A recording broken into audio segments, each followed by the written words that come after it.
విద్యా ఉద్యోగాలలో మంచిగా రాణించి జాతి పేరును నిలబెట్టాలని ఉన్నత స్థాయికి ఎదిగి తమ ప్రాంతానికి కన్నతల్లిదండ్రులకు మంచి పేరు తీసుకురావాలని ఇరాసుక జాగృతి సమితి అధ్యక్షులు సీడం రామకిషన్ అన్నారు. ఆదిలాబాద్ పట్టణంలోని యాదవ సంఘ భవనంలో ఆదివారం సన్మాన కార్యక్రమాన్ని ఏర్పాటు చేశారు. నూతనంగా ఉపాధ్యాయులుగా గురుకులాల్లో జూనియర్ లెక్చరర్లు నేటి పరీక్షలలో ఎంబీబీఎస్ సీట్లు సాధించిన అభ్యర్థులను రాష్ట్రీయ పరధాను జనజాతి ఉత్థాన సంఘటన ఆధ్వర్యంలో ఘనంగా సత్కరించారు.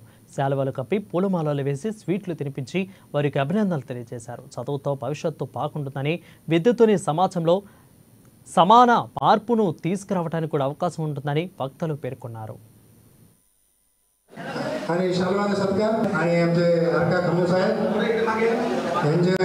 తెలంగాణ ఆదిలాబాద్ జిల్లా ఆధ్వర్యంలో ఈరోజు తెలంగాణ ఆదిలాబాద్ జిల్లాల ముఖ్య అతిథి గేడాం డాక్టర్ ప్రదీప్ జీ, ఈయన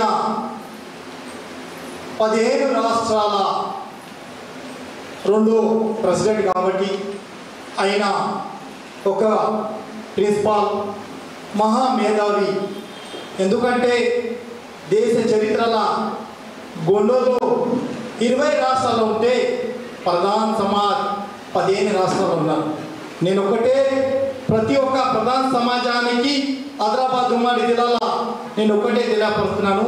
ఈరోజు దేశ చరిత్రల ప్రథమ స్థానం పొందిన ప్రధాన సమాజ్ కాబట్టి ఆదిలాబాద్ జిల్లాల ఉమ్మడి జిల్లా నుంచి వచ్చిన నీట్ కానీ, డిఎస్సి కానీ, ఎంబీబీఎస్ కానీ నాకు స్వతంత్ర వచ్చి ఇన్ని సంవత్సరాల తర్వాత కూడా మేము మా సమాజం ఇంత పెద్ద ఎత్తున సన్మానం చేసిన దానికి యావత్ ప్రధాన సమాజం తరఫున వాళ్ళకు మేము ఆశీర్వాదిస్తున్నాం.